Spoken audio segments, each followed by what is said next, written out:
L'échec de la candidature de Jacques Chirac le 8 mai 1988, deuxième tour des élections présidentielles, raconté par Édouard Balladur quelques mois plus tard dans son livre d'entretien avec Jean-Pierre Elkabbach, Passion et longueur de temps. Chapitre 16. Les causes de l'échec. Jean-Pierre Elkabbach.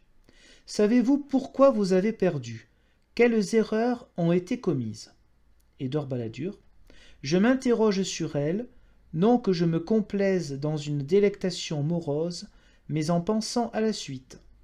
Si nous n'avons pas gagné, c'est que nous avons commis des erreurs, soit dans la politique menée, soit dans sa présentation, soit dans le calendrier de nos décisions. Je tenterai de ne parler que des miennes, laissant aux autres le soin de parler des leurs, s'ils en ont à se reprocher. Jean-Pierre Elkabbach. La défaite a aussitôt donné naissance à toutes sortes de critiques, de remontrances, de regrets et de mises en cause des uns et des autres, et parfois de vous-même. Édouard Balladur. Ce fut un spectacle peu réjouissant, il est vrai. Est-ce sacrifier à la tradition selon laquelle personne n'épargne les vaincus, les leurs ne les défendant pas toujours? Était-ce l'entraînement de la mode? Puisque M. Mitterrand avait gagné, il fallait bien que la social-démocratie sans projet fût supérieure au libéralisme mobilisateur. Parmi les nombreuses façons de juger de la qualité des hommes, il y a leur attitude devant les difficultés des autres. Jean-Pierre Elkabbach. Pouvez-vous résumer les questions que vous vous êtes posées et vos réponses? Édouard Balladur. Il est vrai que notre politique a pu paraître trop abstraite, pas assez affective.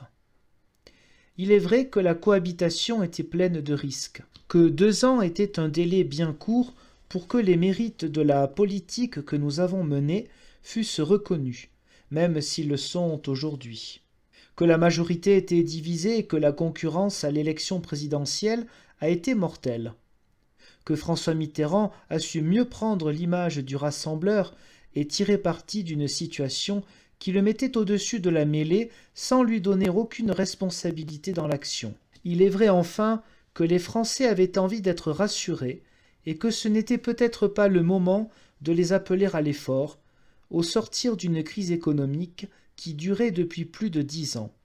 M. Mitterrand l'a bien compris. Tout cela est incontestable, mais que fallait-il? Ne pas gouverner? Ne pas gouverner comme nous l'avons fait? Employer d'autres mots pour faire les mêmes choses? Faire autre chose? Jean-Pierre Elkabbach. De la France et de vous, qui n'a pas compris l'autre? Édouard Balladur. Le peuple et nous ne nous sommes pas compris mutuellement. C'est certainement notre faute. Jean-Pierre Elkabbach. Vous ne cessez de vous prévaloir de votre bilan. Était-il tellement bon, et un bon bilan suffit-il? Édouard Balladur. Il était bon, mais cela ne suffit pas. En 2 ans, le pays, libéré des entraves et subissant moins lourdement le poids des charges collectives, avait repris confiance. Malgré toutes les difficultés, le retard pris par rapport à nos principaux partenaires, une dévaluation indispensable dès le départ, une crise universitaire grave, une crise sociale d'une grande ampleur, 2 crises monétaires, un crash boursier sans précédent depuis 60 ans. Malgré tout cela, le pays le sentait, le savait, l'action réformatrice entreprise était la plus vaste, la plus profonde, la plus rapide depuis des générations. En 2 ans, nous avons rajeuni nos structures économiques vieillies, nous nous sommes mis au niveau de nos grands partenaires. L'inflation avait baissé, les entreprises avaient rattrapé une partie de leur retard en matière de compétitivité, l'investissement, tellement insuffisant depuis 1978, progressait rapidement, l'économie se remettait à créer des emplois, plus de 100 000 en 1987, plus de 200 000 en 1988, alors qu'elle en avait perdu 500 000 de 1981 à 1985. La progression du chômage était enrayée et il commençait à diminuer. Notre monnaie était redevenue solide, naturellement solide, sans contrôle d'échange. Cette action de redressement et de progrès, menée grâce à plus de liberté, était aussi destinée à rendre la France plus sûre et plus solidaire. Les principaux mouvements terroristes avaient été démantelés, la criminalité avait régressé de 12% en 2 ans. La sécurité sociale, au déficit masqué mais bien réel en mars 1986, avait été sauvegardée, au prix, il est vrai, de mesures d'économie et d'une légère augmentation des cotisations. Il s'agissait pour nous de créer une France plus démocratique, où les citoyens puissent plus librement s'épanouir. La création d'une commission nationale des droits de l'homme, la loi sur le mécénat, notamment humanitaire, le rétablissement du scrutin uninominal majoritaire afin de rapprocher le citoyen de son représentant, la libéralisation de notre système de communication audiovisuelle, toutes ces mesures devaient y concourir. Oui, en 2 ans, c'était considérable, et chacun le reconnaissait si bien que ce bilan ne fit l'objet, durant la campagne électorale, que de fort peu de contestations. Il n'est guère critiqué non plus aujourd'hui, où les résultats du redressement apparaissent plus clairement encore. Jean-Pierre Elkabbach. Vous ne pouvez prétendre avoir tout réglé en 2 ans. Édouard Balladur. Certainement pas. Tout n'était pas encore en ordre. Le déficit budgétaire devait dépasser, en 1988, 115 milliards. Mais, en pourcentage de la richesse nationale, il passait de 3,3% en 1985 à 1,8% en 1988. Le commerce extérieur, nos entreprises portant encore la marque des insuffisances antérieures, étaient en déficit. Mais les exportations avaient augmenté de 10% lors du second semestre de 1987. Et la croissance des importations traduisait surtout l'importance accrue des investissements. Les taux d'intérêt étaient trop élevés, mais, avant les élections présidentielles, le moment n'était pas venu de les abaisser, même si la diminution de l'inflation le permettait. En tout cas, en 1988, on allait voir pour la première fois depuis longtemps dans notre pays des élections sans contrôle d'échange. La bourse avait baissé, mais moins qu'ailleurs, et peu à peu, les épargnants, et notamment les actionnaires des sociétés privatisées, voyaient le cours de leurs actions remonter et dépasser celui d'avant le 19 octobre 1987. La sécurité sociale n'était pas encore sauvée, mais une très large concertation à travers le pays avait permis d'expliquer, de prévoir, de faire comprendre, et les esprits semblaient mûrir. L'on n'en était encore qu'à la définition des mesures permettant de moderniser l'enseignement et l'université, mais le travail préparatoire avait été fait. Une année plus tôt, un débat s'était ouvert. La France était-elle en déclin? Ne risquait-elle pas d'être dépassée par l'Italie, la Grande-Bretagne? Cela avait occupé les esprits quelques semaines, puis, très vite, personne n'en avait plus reparlé. Parce que chacun voyait bien que les efforts que le pays était en train d'accomplir, les libertés nouvelles, reconnues à tous, étaient le meilleur moyen, justement, d'éviter le déclin et d'assurer le progrès. Quelques années auparavant, la France était en déclin par rapport à ses partenaires, elle ne l'était plus en 1988. Jean-Pierre Elkabbach. Les Français ne se sont pas contentés de votre bilan. Édouard Balladur. Non, nous le sentions bien. Une gestion sage, des réformes ambitieuses, des résultats incontestables, un rajeunissement des idées, des comportements, une France plus forte et plus solidaire, parce que plus prospère grâce à plus de liberté, une démocratie économique des temps nouveaux en train de se construire. Nous avions montré ce que pouvait faire un véritable libéralisme populaire. C'était l'inverse du prétendu libéralisme socialiste d'avant 1986, qui avait laissé en place toutes les structures et les contraintes permettant à l'État de faire sentir son poids sur la société et aux groupes politiques dominants de les utiliser à son profit. Et cependant, c'est vrai, personne ne s'en contentait. Le gouvernement, qui affrontait la tâche de réformer la société et de le faire vite, devait s'expliquer sur ses intentions, surmonter les oppositions, les obstacles, assurer sa propre cohésion. Il eut à faire face à de nombreux procès d'intention. On ne renforce pas la sécurité sans être accusé de ne pas porter suffisamment d'attention aux libertés. On ne mène pas une politique de redressement économique sans être suspecté de le faire exclusivement au profit des entreprises.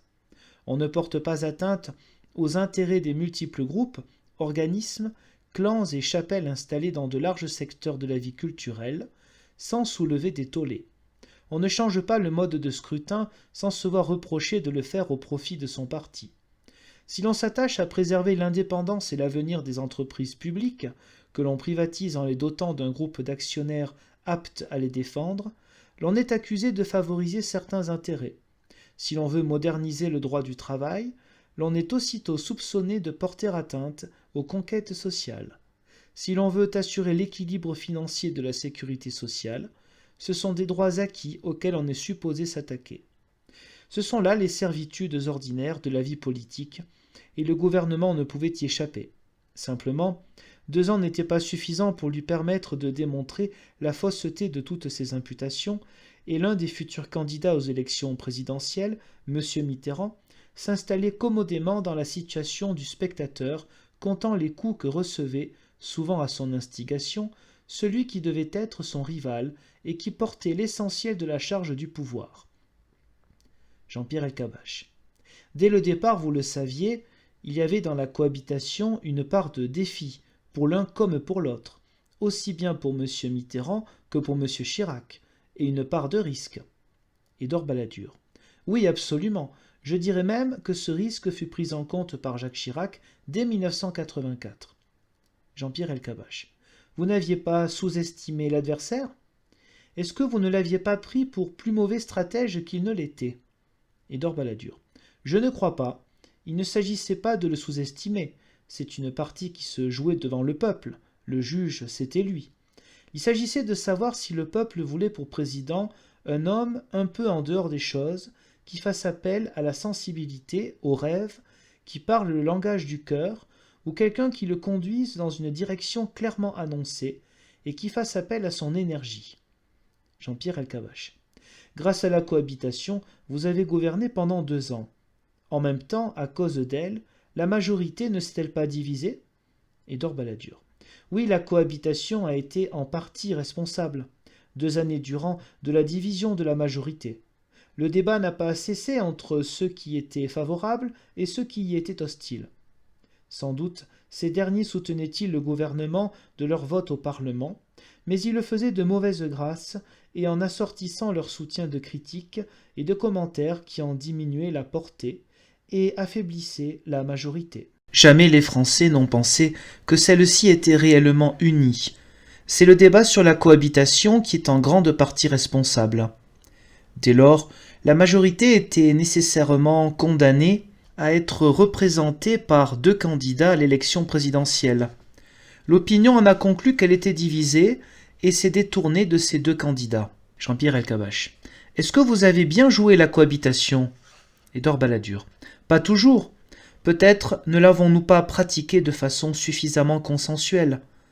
Qu'est-ce que la cohabitation, sinon le désir de faire vivre le pays de la façon la plus apaisée possible, durant une période intermédiaire, de faire exister ensemble, sans concurrence ni affrontements excessifs, le gouvernement et sa majorité d'un côté, le président de la République de l'autre, d'agir en sorte que leurs divergences politiques ne fassent pas obstacle au fonctionnement harmonieux des institutions. La cohabitation pouvait être, aux yeux des Français, une démonstration unique des vertus de la tolérance. Si elle ne l'a pas été, c'est que le gouvernement, légitimement pressé de mettre en œuvre les décisions qu'il s'était engagé devant les électeurs à prendre, et n'ayant pas beaucoup de temps devant lui, a choisi de franchir les obstacles au lieu de prendre le temps nécessaire pour les faire disparaître ou les contourner. Dans le même temps, M. Mitterrand a tiré profit de cette situation tendue en apparaissant au-dessus de la mêlée et exclusivement soucieux du bien de tous. Jean-Pierre Elkabbach. Était-il bien utile que Jacques Chirac intervienne, comme il l'a fait dans le domaine de la politique étrangère? Édouard Balladur. Indispensable. Dès lors que le président n'était plus le chef effectif de la majorité et de l'exécutif, il fallait bien que le Premier ministre pût faire prévaloir les vues du gouvernement. Cependant, les Français ont peut-être ressenti sa présence dans les réunions internationales comme un manquement à l'usage selon lequel, à l'étranger, sous la Ve République, c'est le président qui parle au nom du pays et l'engage. Il y avait là comme la rupture d'une tradition vieille de 30 ans. Il s'agit d'apparences, mais les apparences comptent en politique, souvent davantage que les réalités. Jean-Pierre Elkabbach. Il régnait parfois une certaine surexcitation dans le débat public. Cela vous a-t-il gêné? Édouard Balladur. Oui, dans la mesure où cela a pollué la cohabitation et a rendu notre tâche plus difficile. Nul ne reprochait à M. Mitterrand la violence verbale des socialistes, dont les questions orales à l'Assemblée, le mercredi, donnaient un si déplorable spectacle. Pourtant, il aurait pu l'arrêter si tant est qu'il ne l'ait pas parfois inspiré. J'en fis aussi les frais lors du débat sur la dévaluation ou de ceux sur les privatisations, où je fus accusé de beaucoup de noirceur. Je me souviens que, vers la fin du mois d'avril 1986, je m'étais étonné auprès de M. Mitterrand des propos inadmissibles qui avaient été tenus sur les conditions dans lesquelles la dévaluation du franc avait été décidée. Il me donna fort aimablement le conseil de demeurer indifférent aux attaques, me faisant valoir qu'elles étaient inhérentes à la vie politique. Peu après, dans les couloirs de l'Assemblée, M. Joxe vint à m'aborder et me dit qu'il n'était nullement dans l'intention des socialistes de s'en prendre à ma personne. La controverse sur la dévaluation s'arrêta. Elle fut suivie quelques mois plus tard par la mise en cause des privatisations. Je ne l'ai pas oublié.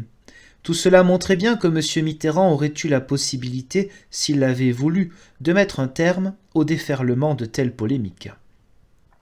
Jean-Pierre Elkabbach. Dans tout ce qui s'est passé de 1986 à 1988, vous avez une part de responsabilité personnelle. Cette politique économique, c'était celle de Jacques Chirac, mais c'était surtout la vôtre. Or, elle a été jugée incomplète. Édouard Balladur. Oui, je le sais. On me reproche aussi d'avoir laissé les caisses pleines, comme si les avoir vidées eût changé le résultat de l'élection présidentielle. Cette politique, pour nécessaire qu'elle apparût à la plupart, était-elle trop rationnelle, trop économique? C'est là une critique qui devait m'être adressée après notre défaite. On ne rêve pas d'un taux de croissance ou d'un équilibre budgétaire, c'est vrai. Mais une croissance insuffisante et un budget mal bâti font naître les cauchemars du chômage et de l'appauvrissement. Il m'aurait semblé indigne de mener une politique démagogique destinée à satisfaire les catégories sociales les unes après les autres, à la veille du scrutin, pour tenter de recueillir leur suffrage et de le faire en gaspillant les deniers publics.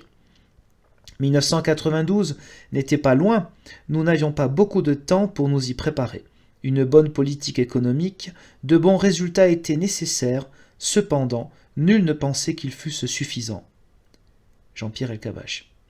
Vous pensez avoir toujours su trouver les mots pour expliquer, convaincre, entraîner? Édouard Balladur. Il m'est difficile de juger. Les uns me reprochent de m'exprimer d'une façon trop froide et sérieuse. D'autres, tel André Bergeron, me complimentent pour ma clarté. Ce qui est vrai, c'est que j'ai beaucoup de mal à mettre du sentiment dans mes propos, et sans doute en faudrait-il un peu plus. Jean-Pierre Elkabbach. À quoi cela tient-il? Édouard Balladur. À la crainte de paraître utiliser les sentiments d'autrui. Jean-Pierre Elkabbach. Parlez avec votre cœur, pourquoi cela ne vous arrive-t-il pas plus souvent en public? Édouard Balladur. Le problème en politique n'est pas de parler avec son cœur, mais de le montrer, de le faire admettre. Il y faut beaucoup d'art. On m'a fait le reproche de nous exprimer en techniciens, de nous préoccuper uniquement de questions économiques, de ne pas avoir accordé assez d'importance à la gestion sociale. Je ne crois pas que ce reproche soit justifié. Admettons que le langage n'ait pas été toujours adapté. En tout cas, je l'admets pour le mien. Et allons au-delà. Pour la première fois depuis fort longtemps, une politique de redressement économique n'a pas eu de coût social, contrairement à ce qui s'était passé aux États-Unis, en Grande-Bretagne, en Allemagne quelques années plus tôt. Le pouvoir d'achat n'a pas diminué, tout au contraire, il a augmenté. Le chômage n'a pas progressé, il a été réduit, la sécurité sociale n'a pas été mise à mal, elle a été maintenue, les impôts n'ont pas augmenté, ils ont diminué. C'est dire combien l'opposition entre une politique qui ne serait qu'économique et une autre qui ne serait que sociale avait été surmontée. C'est là une querelle d'un autre âge qui n'a ni contenu ni justification. Bien mieux, c'est grâce à une meilleure gestion économique et budgétaire qu'ont pu être dégagés les crédits nécessaires au traitement social du chômage, que l'activité croissante a augmenté les recettes de la sécurité sociale et permis pour l'essentiel le maintien de ces prestations. Jean-Pierre Elkabbach. Il reste que vous avez mené une politique qui est apparue comme une politique de classe. Édouard Balladur. C'est pourtant le contraire de la vérité. Cependant, les accusations socialistes, toutes axées sur la prétendue politique pour les riches et contre les pauvres, ont porté. La suppression de l'impôt sur les grandes fortunes, l'organisation dans l'actionnariat des sociétés privatisées d'un minimum de protection des entreprises, étaient deux mesures indispensables sur le plan économique, dont je revendique totalement la responsabilité.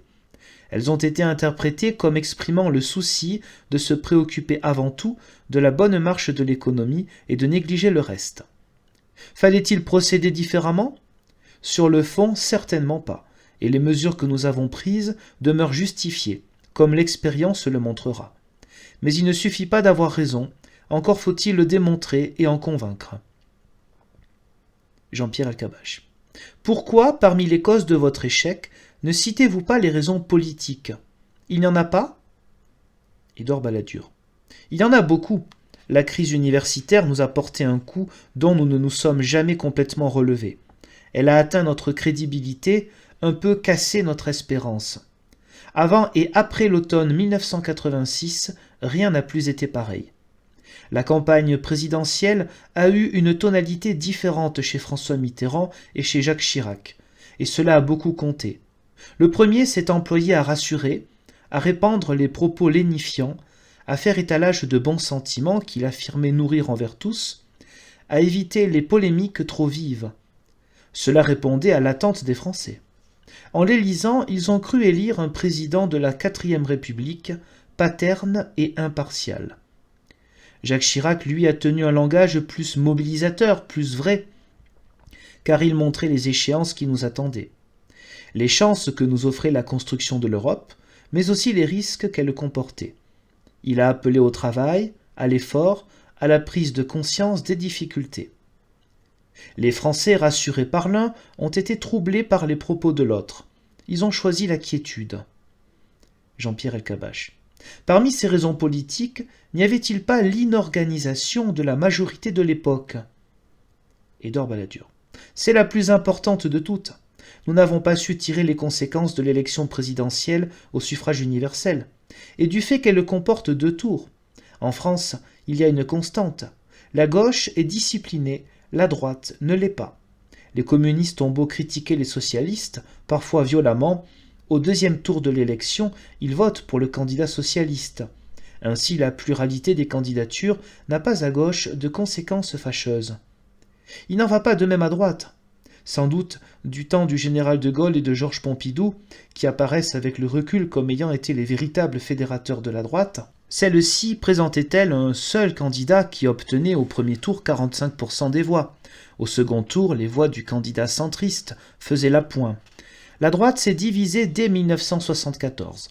À ce moment-là, il s'en est fallu de peu qu'elle ne fût battue, et seule l'impopularité de François Mitterrand et la crainte qu'inspirait alors la puissance du Parti communiste ont assuré le court succès de M. Giscard d'Estaing.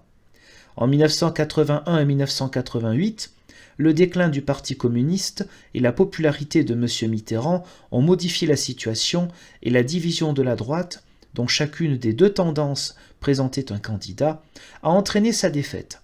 Les électeurs de M. Chirac se sont moins bien reportés sur M. Giscard d'Estaing en 1981 que ceux de M. Marchais sur M. Mitterrand. Les électeurs de M. Barre se sont moins bien reportés en 1988 sur M. Chirac que ceux de M. Lajoigny sur M. Mitterrand. Si l'on ajoute qu'en 1988, pour aggraver encore les choses, le candidat du Front National a obtenu au premier tour presque autant de voix que M. Barre, l'on en conclut qu'un candidat de droite, quel qu'il soit, n'avait aucune chance de gagner. C'est la cause essentielle de la défaite, l'incapacité de s'organiser et de s'unir, l'incapacité de prendre les décisions rendues nécessaires par l'élection présidentielle au suffrage universel à 2 tours.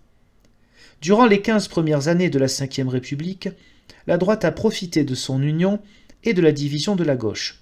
Aujourd'hui, c'est l'inverse qui se produit. C'est à cette situation qu'il faudra porter remède, c'est la tâche essentielle des partis de l'actuelle opposition. Jean-Pierre Elkabbach. Finalement, votre plus grande erreur n'est-elle pas d'avoir cru que 2 ans suffiraient? Édouard Balladur. Ils auraient pu suffire si la majorité avait été unie, si elle n'avait présenté qu'un seul candidat. Il est vrai que le temps nous a manqué, non seulement pour aller plus loin, car nous n'en étions encore qu'au début de nos efforts, mais aussi pour faire apparaître aux yeux de tous ce que nous avions fait. Montesquieu disait « Le succès de la plupart des choses dépend de savoir combien il faut de temps pour réussir. » Mais plus unis, nous aurions pu gagner. A l'inverse, si nous avions disposé de 3, 4 ou 5 ans, nous aurions malgré tout perdu si nous étions restés divisés. Jean-Pierre Elkabbach. Jacques Chirac a-t-il manqué sa chance pour longtemps? Pour toujours? Édouard Balladur. Il y a quelque chose que rien ni personne ne pourra enlever à Jacques Chirac. La force, le courage, le dynamisme dont il a fait preuve, la façon dont il s'est engagé en prenant tous les risques, la manière qu'il a eue d'appliquer la Constitution en la respectant, en dépit des obstacles et de la complexité de la situation. Les Français ont choisi comme si l'œuvre accomplie durant ces 2 années était secondaire, et que le véritable enjeu n'était pas celui-là. Lorsqu'ils verront plus clairement les difficultés qu'ils devront affronter dans un proche avenir, ils comprendront qu'il n'est plus temps de se rassurer, mais de se mobiliser, qu'il ne peut plus s'agir de répartir toujours davantage, mais d'appeler le peuple tout entier au travail et à l'effort. Ils se souviendront alors de Jacques Chirac.